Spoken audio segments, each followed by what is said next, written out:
Okay, let me unbutton my pants here. That's the theme of today's episode. How do you reset? How do you actually take advantage of the holidays this year and get that kind of refreshment that you're probably craving by the end of year? I think so many times we get excited about the holidays. We're like, we're going to rest and we're going to retreat and we're going to be our most replenished selves by January 1st. And then we actually end up gorging ourselves on cookies, packing our schedule, trying to see family and friends and do all the holiday things. And then we actually end up entering January exhausted. And so, overindulged or overstimulated. And I think when we actually look at the spirit, if you will, of the holidays, this is a time in the year where things are darker and actually where carving a little bit of time out of your schedule for some sacred space with yourself to be a bit more introspective, but without trying to cram it with self improvement stuff, you can actually set yourself up for such an incredible beginning of the new year. And that can completely reset the tone for 2026 and the trajectory of where you're going, both you and your business. Welcome to Confessions of a Spiritual Entrepreneur. I'm Samantha Fackler, your host, business mentor, brand strategist, and someone who believes that building a business is one of the most spiritual journeys you can take. I am here to help you grow your business through proven strategies and aligned practices, so ultimately you can make more money while being in a state of ease. I've worked with brands that you, your mom, and your grandma know, but I am also spiritual.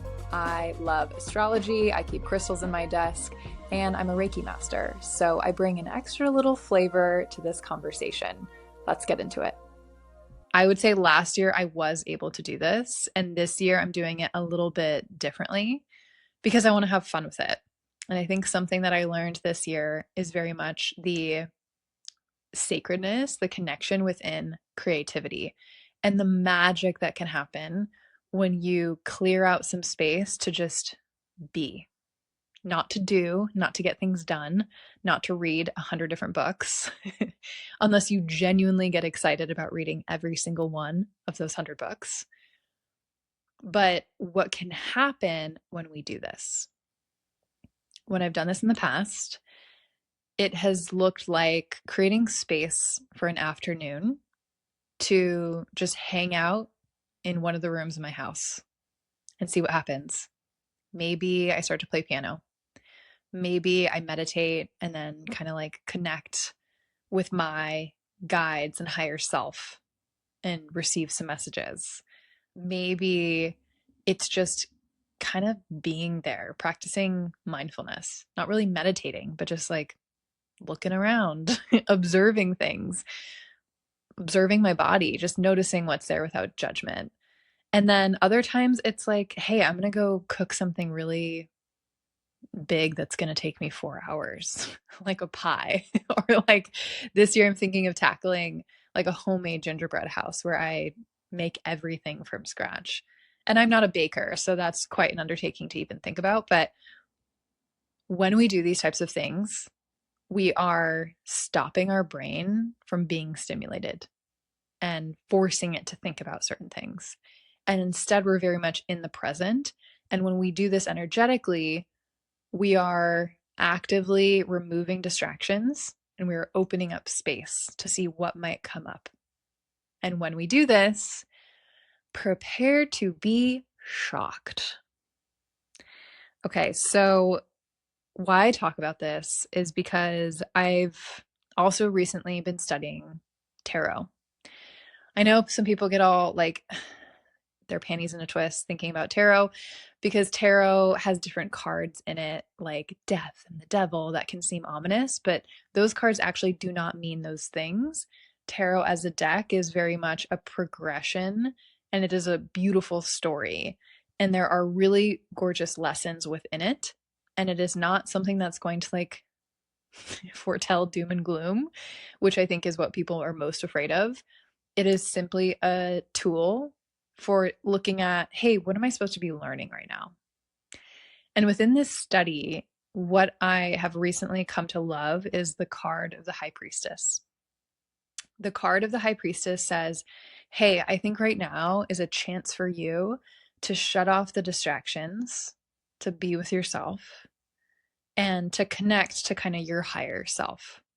Like, what is that greater you that maybe has seen your life arc, that wants the best for you, that knows the lessons you're going through as well as the lessons that might be approaching, who really can see like what is your optimal path in this lifetime? How can you be happiest, more fulfilled, and also feeling like you're flowing with things? And the high priestess card is also that one who is really looking to the divine also for answers, for guidance. And I think no matter what you believe, I personally believe that there is like some higher consciousness. And maybe that's our high self, right? That's like the part of us that is most wise and knows the right path for us, even when we don't want to listen to it or we bury it in our subconscious. I do believe that's there. And doing different activities like sitting down, practicing stillness, or even playing the piano, writing, like so many of these different low key activities that aren't performative or trying to like build a skill for a reason, but really just enjoying the art of them.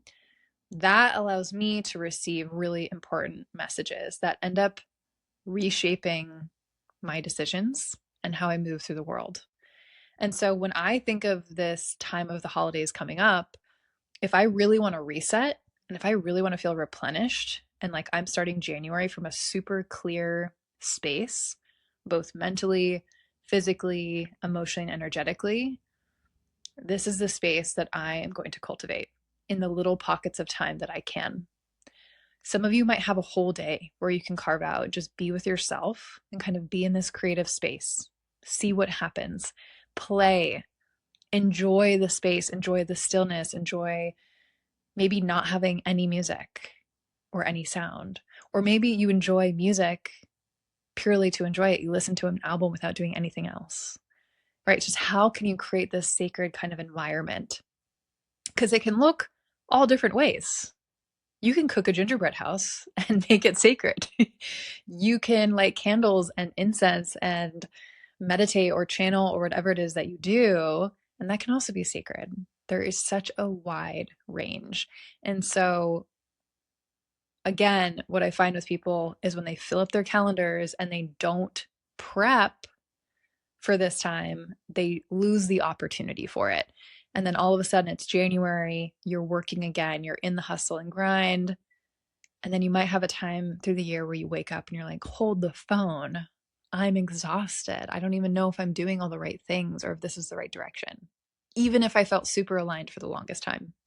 So creating the sacred space for yourself allows you to get real with yourself for a moment when you have the time to, when people aren't working as much, when people are creating space for connection. This is your opportunity to create connection with yourself. And I think that's just as important as connection with family, friends, loved ones. So that is why I talk about this today. So the first big thing for actually making this real is prepping for it. And I know prep is like such an unsexy word. I get it. Because we're talking about this like really juicy, connected thing. Prep is the 180 of it. It's like dry, it's rigid, it might even feel masculine to you. But what I see for this is that when you're employing this prep or this masculine energy up front, you're really just creating boundaries for this. You're protecting yourself in the future from getting distracted and from losing this time. So maybe you set calendar blocks for yourself, or maybe you just start protecting your time. You know, when someone asks you, hey, do you have this day free? Instead of saying yes, no, you don't. You have RSVP'd to yourself. So practice that and feel the power in that too. You can find time for the people that matter, but know that you matter just as much. Another thing here is space. Create the space, create the environment for you to really feel the juiciness of this. For me, I love lighting a candle. or incense, or maybe putting a little bit of essential oil on my wrists or on my neck, something that just really turns on the sensory experience so that I can sink into kind of this creative chamber of sorts that I'm creating for myself. And then lastly, part of this prep too is thinking about inspiration. How do you want to feel inspired? What makes you feel inspired? And then see if you can weave some of those things into it while still staying really grounded, really present, and trying to prevent distractions. So for me, I am blocking off certain days and times. I do have the privilege this year of staying home. Typically, we are traveling to see family and friends. And when I'm trying to do this work, it means carving out like an hour of my time in the morning or maybe in the evening when I'm alone, even while I'm traveling to do some of this work. This year, I'm so excited because I get multiple different days where I can be in this kind of space and enjoy playing piano, cooking, writing, just being, and getting my system to kind of reorient to being instead of doing. And that's really hard. And then I think one thing that some people might enjoy is setting intentions for this. So my intentions for the holidays of 2025 before 2026, one is to rest. I've done a lot this year, and I have a whole episode on confessions of talking about everything that's happened. I'm really like lifting the veil for the first time vulnerably, talking about the lows, the losses, as well as the highlights and the wins. Two is opening up creative space, something that I have come to really embrace, especially in the second half of this year, is how important creativity is to me and my business. And if you look at the episode with Kate Ballou, who is a word witch, we talk about creative rituals in that episode. And so I will be practicing some of those creative rituals too, which I'm very excited about. Because it's really, again, it's just connecting with yourself and seeing like what wants to come through. What lessons am I learning? What lessons might learn in 2026? What's going to happen? And I feel like at the end of the year, I can typically feel into the energy of the new year. And then that sets me up for success in terms of shaping what I do in my business and life around those things. A third one, which I kind of just mentioned, but the third big intention for me is to really receive insights for 2026, because again, that's just how I personally operate. I do not like to have a huge planning session for my business in December.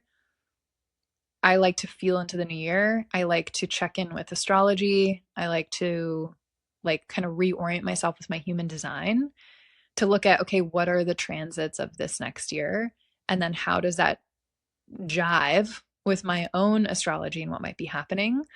And I have learned that when I plan my launches or when I plan big projects around these things, there is so much more flow and ease. It's insane.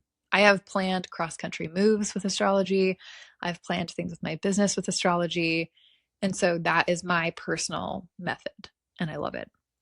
The activities or the things that I'm going to do within this space, I mentioned a few. I'm going to continue to learn and just practice with tarot or tarot, however you say it. My teacher, Deborah Silverman, calls it tarot. So I should probably get in the habit of using that properly. But even just saying like, okay, I want to free write a short story. Give me that story or the arc of this story in these tarot cards. And like, that's such a fun, random thing. I don't plan on publishing that short story. I'm just doing it to be with myself and to see what happens. Because I think a huge thing that I've come to learn, and I think you all probably know too, is that creativity is inherently linked with spirituality. If we are being creative, we are quite literally opening ourselves up to receive and to feel into what wants to come through. When we try and force creativity or put the doing into it and focus on the doing instead of the being, we stifle our creativity. And our creativity, I think, is one of our huge superpowers as entrepreneurs. It allows us to be original. It allows us to put things into the world that move and shake it and really drum up not just momentum and maybe even revenue, but most importantly, impact. I will be practicing rest, meaning just really being there in the moment, not doing anything, not being stimulated. And even when I feel distractions, like wanting to pick up my phone and scroll, I'm going to do my best to not do that. Because when I don't do that, that is typically when I stumble upon little magical things, like messages I really needed to hear, or ideas, big light bulb ideas that all of a sudden might open up kind of a whole new work stream in my life or business. An example of this, weirdly enough, is a lot of times when I'm on a walk with my dog, like I'm not on my phone, I'm not listening to music, I'm just really being there. I tend to get messages. And this year, I've talked about this in other episodes, but I'm relearning piano, and my goal was to learn 5 pieces of music. Every single piece that I have been practicing this year, of those 5 that I've chosen, have come to me while walking my dog. It's like all of a sudden I get this song in my head and I enjoy it so much. I might even hum along. And then by the time I get home, I'm like, I have to play this on the piano. And it's only happened 5 times. So it's almost like I've received those 5 songs at the right time. And so it's just one of those like cool random things, but I've like thoroughly enjoyed every single note of every single one of those songs. And it has felt like a reconnection to my deepest self and soul playing the piano this year. So I'll be doing more of that and just kind of spiritually connecting. And I think for me, sometimes that looks like playing with new divination tools, like a tarot deck, or playing with older divination tools like a pendulum or my oracle cards, automatic writing, meditation, anything where I feel like I'm just really connecting to what's greater and allowing whatever wants to come through to come through. So that's kind of the gist of it. Like resetting is not that hard. I think the hardest parts come through prepping and then maintaining boundaries so that you have that space, and then resisting the energetic distractions that want to come in that space and peel you away. So your phone is probably number one because there's so much you could scroll or shop for, or conversations you could jump into. But if you come back to kind of the purpose, those intentions, that helps you actually stay committed to this space. I would say one last one is that at the end of your break, see if you can kind of integrate those learnings, whatever comes up. Because I promise you, if you do create and protect this space, you will have insights come through and you will be so grateful that you created this sacred space for those. So with that, I hope this gives you a little momentum to get into your creative self, your powerful self, your most connected self this holiday season, really embracing kind of this introspective, dark time of the year, but also spiritual time of the year. Like even if you don't belong to a religion or celebrate a holiday, there is something kind of spiritual to the end of the year and reflecting and wrapping things up. So savor it because it is so special. And it will be another 365 days until we get this opportunity. So with that, I hope you enjoyed today's episode. I am your host, Samantha Fackler. Please feel free to send thoughts, messages my way on Instagram. I love hearing your reflections after these episodes. And feel free to share it with a friend if you got something out of this, or if you think a friend could use some of the tips that we shared. All right, with that, catch you next time.